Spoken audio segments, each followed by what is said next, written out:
Welcome back. Well, today I am joined by Senator Dave Min, who is here representing Senate District 37. Well, welcome, Senator Min. How are you? I'm doing great. Thanks so much for having me, Lisa. Well, we appreciate you taking time out of your busy schedule. I know you've been very busy doing lots of different things, just like everyone else who's super busy in the Senate as well as the Congress, trying to get everything back on track. So we appreciate that. Just so our audience knows, could you tell me a little bit about yourself, how you got where you are now, and what are some of the responsibilities that you have to do? Absolutely. Thanks, Lisa. So I have the privilege of representing the 37th State Senate District, which encompasses my home city of Irvine, as well as surrounding areas, including Laguna Woods, of course, Lake Forest, Costa Mesa, Laguna Beach, Newport Beach, Huntington Beach, Tustin, Orange, Villa Park, Anaheim Hills, and some other areas. It's a beautiful district to represent. And before coming into this office in 2020, I was a law professor at UC Irvine, where I focused on banking, corporate governance, and housing finance issues. As far as what I do today, it's probably the busiest job I've ever had. And I've had a few jobs, but I obviously am trying to meet with as many constituents as possible. Trying to hear their perspectives, what they see as important, trying to represent them as much as I can. And so in the state Senate, I have the privilege of serving on 5 committees. I'm chairing our Natural Resources and Water Committee, which handles all open spaces and coastal waters in our district, mining, drilling, a whole bunch of other stuff. And that's kept me pretty busy chairing that committee.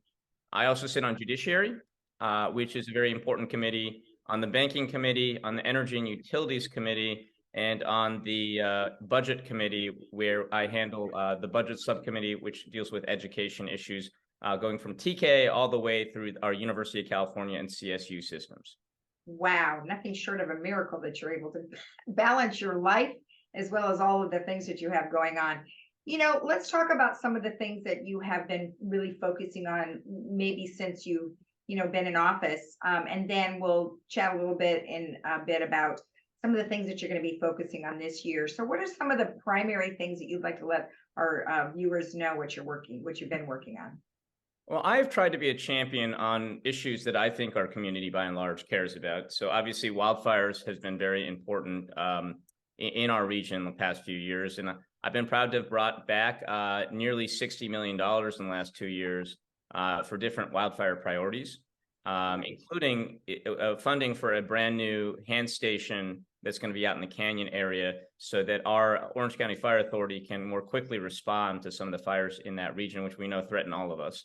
Also have tried to be a champion for climate change and trying to decarbonize our economy, preserve our outdoor spaces, preserve the beautiful outdoors that we all identify with as Californians. I've tried to be a champion on gun violence prevention. And as many of your viewers may know, I ended gun shows at the Orange County Fairgrounds, as well as all state property across the state last year. And then I've also tried to be a champion on small businesses, among other things. And just because I feel like our small businesses don't have enough representation in Sacramento. And I think oftentimes my colleagues, who are all very well-meaning on both sides of the aisle, sometimes forget about our small businesses as they try to push other priorities, which are also important. But I think we have to remember that it's tough. It's tough to be out there putting your own capital and labor on the line. It's tough to operate businesses in this state, and we shouldn't be needlessly making it more difficult. That's good to know, because many folks, they do retire and then they say, hey, you know what, I've never had my own business. And maybe they have a great idea for a business and they'd like to get it started. But I have found, as you have probably found, that it is difficult to start a business here in California because of how many taxes. Maybe there isn't enough loans or things like that people can actually come across to do that. Yeah, and that's been something we've been trying to emphasize. I've worked closely with the state, with the Small Business Development Corporation, SBDC, to try to just make sure we reach out to different communities, including seniors, to try to make sure that they have access to the knowledge, the information, and the resources that are out there for small businesses. Also, I've tried to, deregulate our businesses a little bit, not in crazy ways, but just to try to make it easier The fact that you need a compliance consultant basically to open up a lemonade stand in this state suggests to me that perhaps we could do more there. Yeah, excellent. All right. So let's touch a little bit about some of the gun situation that you mentioned about not having the gun shows anymore here in California. But unfortunately, we did have a shooting that was at a church nearby. And one thing that I'm finding that since that's happened, or since many things have happened, there are lots of committees here in our organization of Laguna Woods Village who are trying to fight hate, and they're really bringing forward kindness. And the community is really trying to wrap its head around some of these things. What are some things that you're doing? Oh, thanks for the question. And I should have mentioned, I didn't run on a platform of fighting hate, but that is a topic that has consumed a lot of my time and attention since becoming elected, just because, unfortunately, the rise of COVID also coincided and perhaps led to a concomitant rise in hate. We hear this, of course, most prominently these days in the context of anti-Asian hate. And as an Asian American, one of just a handful in the state legislature, I do see that as a responsibility of mine to try to address and combat anti-Asian hate. And so I've actually attended or led something like over 200 events related to this topic. I've also helped, along with my colleagues in the Asian American and Pacific Islander Legislative Caucus, to pass a $168 million API equity budget, which is trying to find funding for different things like community services, for outreach, for education, to try to fight anti-Asian hate at its root causes. But I also think we need more groups out there just preaching that message of love, but also of condemning hate, because right now I think there are too many people out there that feel comfortable expressing really hateful, racist bigotry, and sometimes acting on those feelings as well. We need to make that socially unacceptable again, whether that's anti-Asian hate, anti-Muslim hate, which has also seen a steep rise in recent years, anti-Semitic hate, anti-LGBT hate. Unfortunately, we're just seeing a rise in a lot of these types of sentiments, a lot of rise in hate crimes, but also the things that lead up to hate crimes, such as just harassing someone, making them feel threatened. So I've also tried to pass some legislation, and I did pass a bill last year that will require that all our transit agencies begin to study the problem of harassment, whether it's in any public transit or on the way to public transit. So whether that's the Orange County Transit Authority, whether that's the Bay Area BART, Caltrans, or anybody else, the 10 largest transit agencies in California are required now to try to better understand how often these types of incidents happen, and then to start to address them, because we know that too many people feel uncomfortable on public transit, and this is a place where a lot of anti-whatever hate occurs. Yeah, and you need to make sure that they feel safe on public transportation, that's for sure.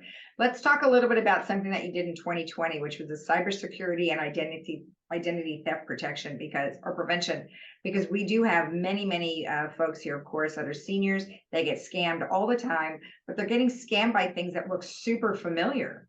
Yep.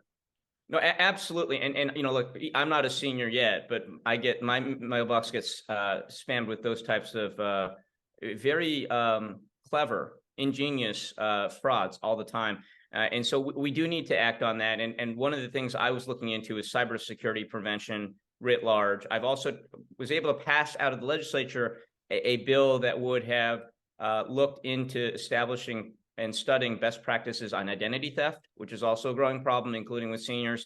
Unfortunately, the governor vetoed that last year because it would cost some money. We're trying it again this year and seeing if we can pass it through again, and trying to lobby the governor to see if he might pass this bill this year. I'm also proud to be co-author right now of a bill that targets elder abuse and says that banks must adopt a reasonable person standard in dealing with elder fraud. If a senior comes in, and as one example, we actually heard the bill yesterday in banking and finance, it passed out, and the banks are opposed. But one of the examples we heard was a woman who was targeted with a very clever scam. She withdrew her life savings over the course of 21 major transactions in a few months. And of course, the bank should have seen that as suspicious. So this bill would require banks to just act as any reasonable person would. If you see something very suspicious, you follow up on it. Maybe you freeze the account temporarily, and you just check in to see what's going on there, because too many seniors are targeted, become victims to these types of scams. And we've heard way too many stories of people losing their life savings. The woman we heard from yesterday told us in a very emotional testimony that she had contemplated ending her life twice. First, because she lost her life savings, but then second, because she was hit with a major tax penalty for early withdrawal of her, I guess, some of her long-term pension liabilities. And it was just a very moving testimony. We in the legislature, I think, owe a duty to try to prevent these types of scams and frauds. Excellent news. So going forward for this year, what are just a couple things that you would like to work on? Sure. Thanks for the question. So we've got a few things that might be of interest to your viewers. First of all, we are pushing a bill that would allow for zoning to have a fire station in Laguna Woods, which I know is very important to your viewers. We want to just make sure that we are able to have that there on site, just in case some local fires happen. We have an e-bike study, which is, these electric bicycles that are starting to become very, very popular. I have a scooter myself here in Sacramento that I use. We don't want to slow down adoption, but we do think that it's time to start studying what the rules of the road should be. Should there be licenses for some categories, e-bikes, if they go really fast? Do we want separate bike lanes? How should this work? I don't have the answers to that, but we're authorizing a major transit center in San Jose called the Mineta Institute for Transportation to start studying this problem and to report back to the legislature in a year. I've got a major bill right now that would try to preserve 30% of our state lands and coastal waters as preserved open spaces for the future by the year 2030. And that's really important for a lot of reasons. Biodiversity, we're about 6,000 major species are about to go extinct in California. But it's also important, I think, for Californians' identity. We identify with our open spaces, and I think this is really important. I'm going to keep trying to end offshore oil drilling this year. And I've got a couple major bills on gun violence prevention that I can talk about at another time, but they're potentially game changers. One would require banks to code gun purchases anytime you use a credit card or bank account or electronic finance to purchase guns, just so that we can start tracking where these guns are purchased, get an idea of how many guns are out there. So that'll be valuable. The other bill would require banks that want to do business with the state of California to end their investments in the gun industry.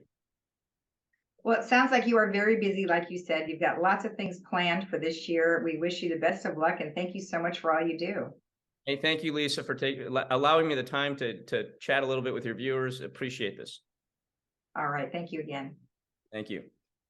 And if you want more information about what Senator Min is up to, you can always contact him at the Irvine office, which is 949-223-5472, or the Capitol office. The phone number there is 916-651-4037. Or, of course, you could go to his website, which is S as in Sam, D as in dog, 37.senate.ca.gov. We'll be right back.